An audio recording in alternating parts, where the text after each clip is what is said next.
In an ever-evolving digital landscape, for your business to thrive, you must adapt or die.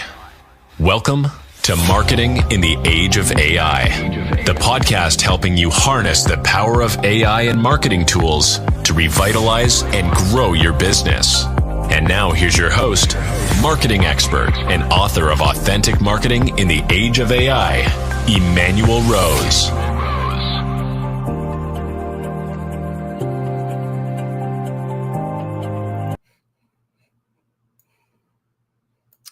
Welcome to Marketing in the Age of AI podcast. I'm Emmanuel Rose, and today we have a remarkable guest joining us, Colin McIntosh. Colin is the founder of Sheets and Giggles and the innovative brains behind Sheets Resume. With a wealth of experience in building brands that resonate, Colin understands how to leverage the latest technology and marketing to create compelling narratives. His unique approach not only emphasizes efficiency, but also prioritizes sustainability and value-driven strategies. Today, we'll dive into Colin's insights on the intersection of artificial intelligence, effective marketing practices, and who knows what else.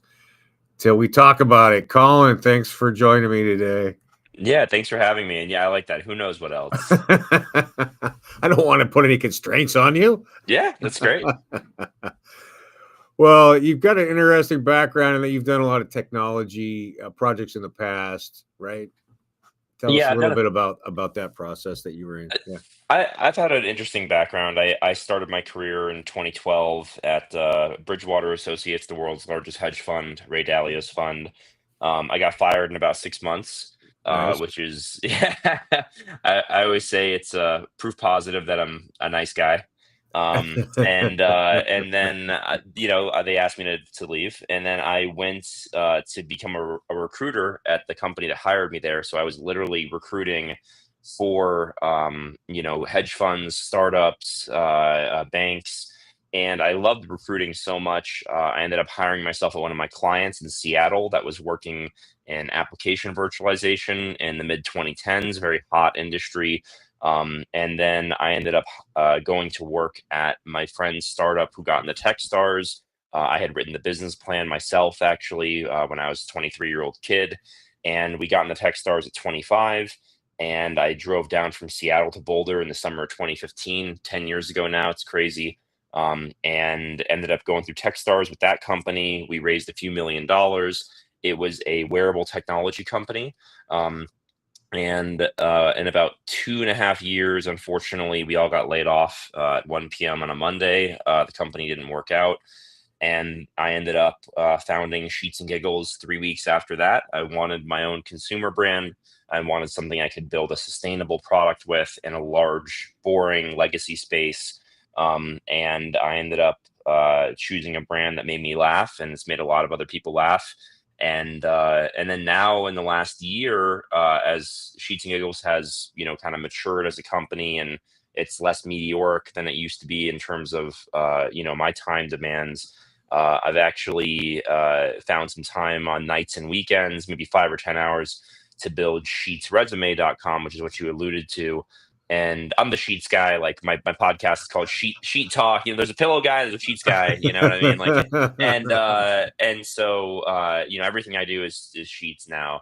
And so I wanted to help people with their resumes because I've been actually helping people on the side for many years, and just as like a friend or sometimes professionally.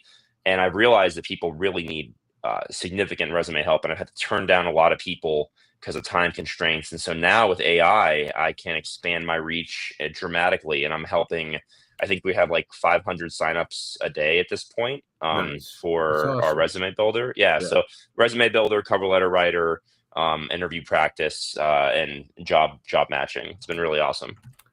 Wow, what an interesting kind of trail you've built, right? Where you say, "Hey, here's somebody who can use this." Is it a free or a freemium kind of service that the Sheets is? It is. Not only is the resume builder available to use, we have a free version that you can use, If you want the AI, that it does cost one-time fee. We have a 1 day, 1 week, and lifetime memberships. Kind of depends on what you need.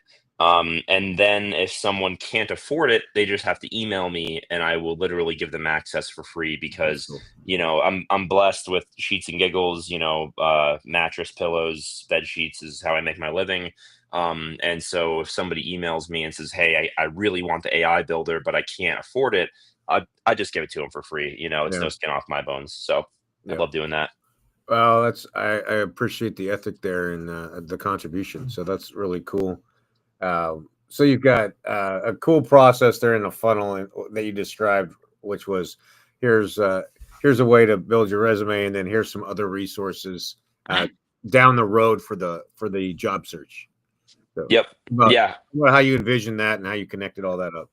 So I actually have a really crisp vision on. We're building right now a job application tracking dashboard, so that way, Oh, what you'll upload your resume, we'll redo it for you, and then we'll find you jobs. We've already have this part's already figured out. We'll find you jobs and serve you jobs that actually match your qualifications, because it's interesting on the recruiting side, both on the recruiter and on this candidate, the largest time spend is sourcing.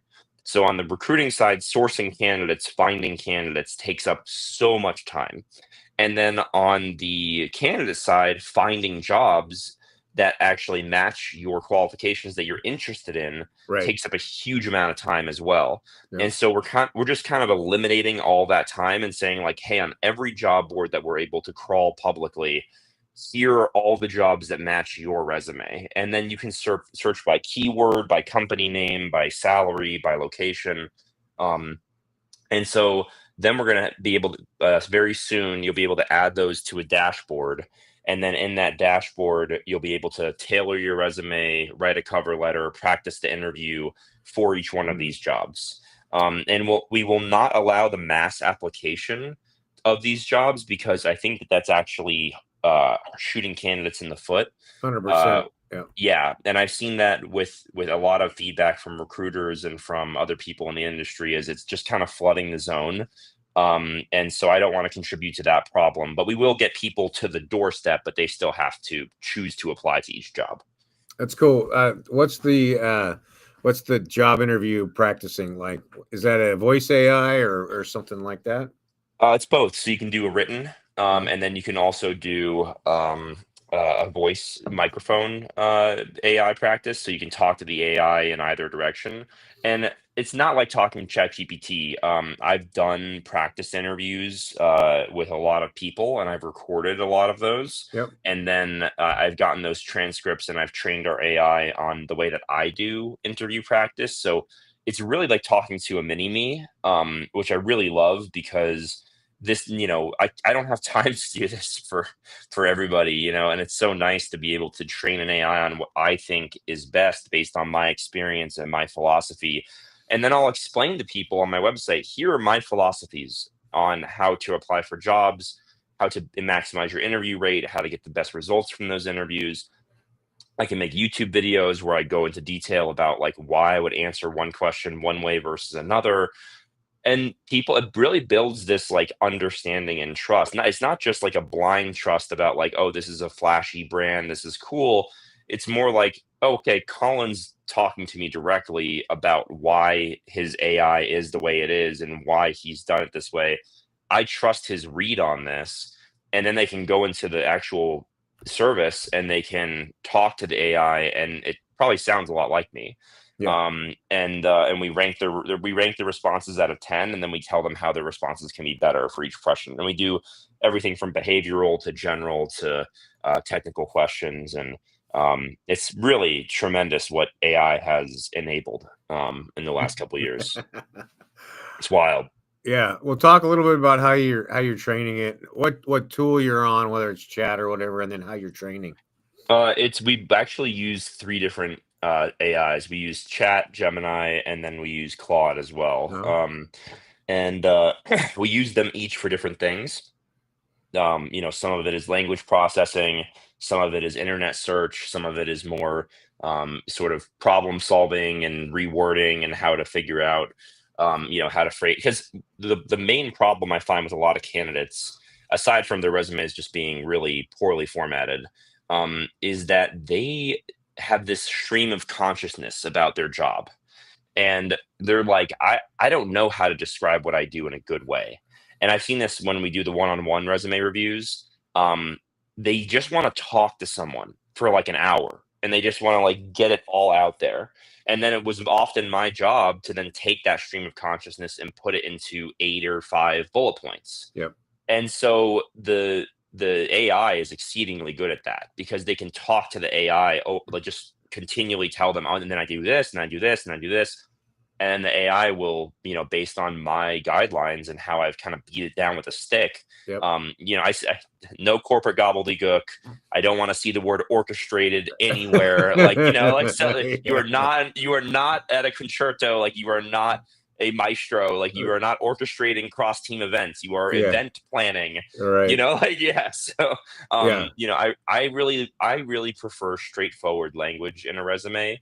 And a big problem I see with other AI resume builders out there, actually, I see a lot of problems with a lot of them, but one of the big ones is they will write this incredibly obviously AI language or this very like corporate LinkedIn language where they think that this is what professional language is. And it's just awful. What we really try to do is use straightforward language to describe what you do. And the whole goal of that is we're not trying to impress an AI ATS system. We're actually trying to impress the human screener, which counterintuitively is still the great filter on who gets interviews because the AI ATS system may pass people through or gatekeep them, but the screener still has to hit that interview button. And that is the person that we're working on impressing. Well, that is, I think it's an amazing use of all the technology. So that's really cool. I like that, and I like how you've got the funnel built out to support people in that process. And multiple different spots in the process. And I mean, job hunting. I don't know when the last time you looked for a job was, but it's different now in 2025 versus the last time I looked for a job in like 2014 or something like that. Yeah. It's different. And I'm glad I've stayed sharp on it. I've written a lot of Reddit posts over the years. I've probably answered, 10,000 comments over the last 10 years from people on Reddit about resume building, job hunting.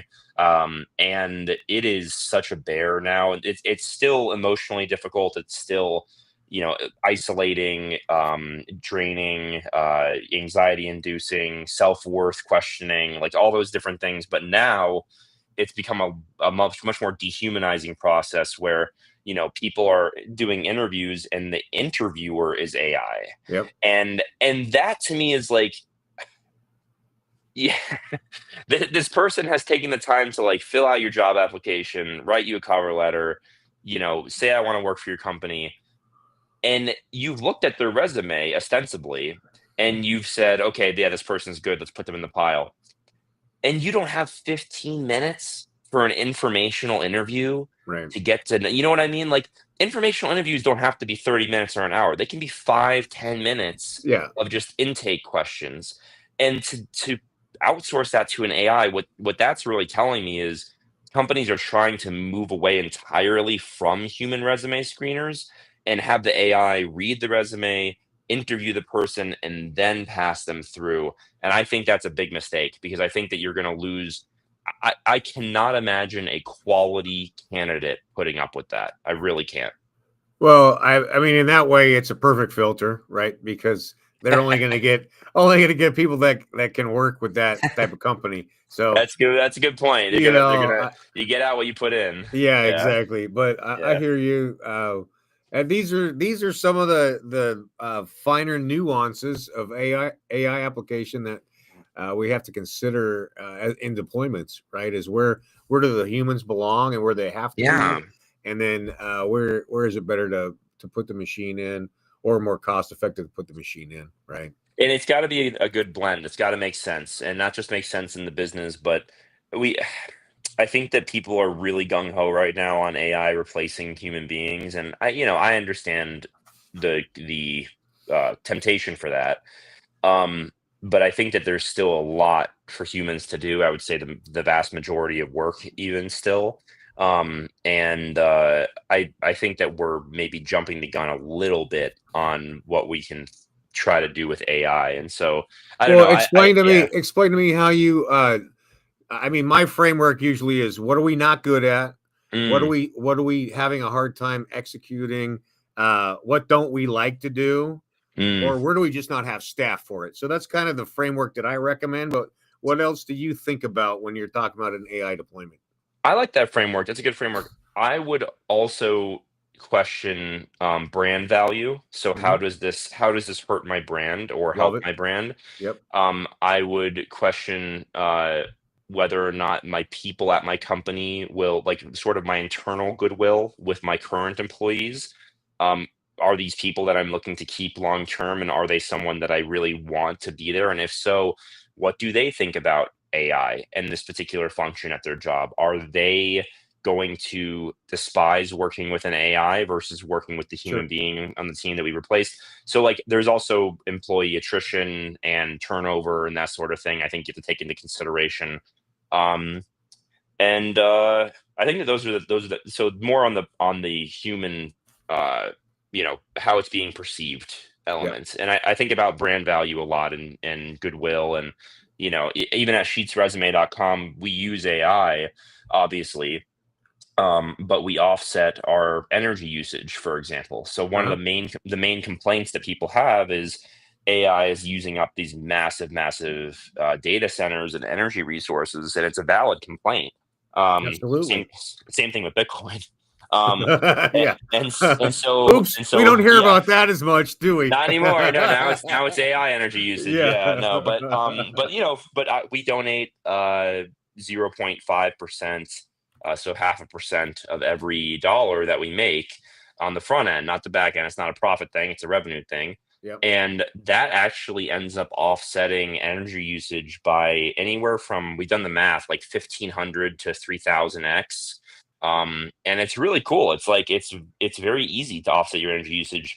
You just have to put it into decarbonization and green energy kilowatt hours, and it ends up offsetting what you do. So I think every AI project should also take into account energy usage and how to offset that.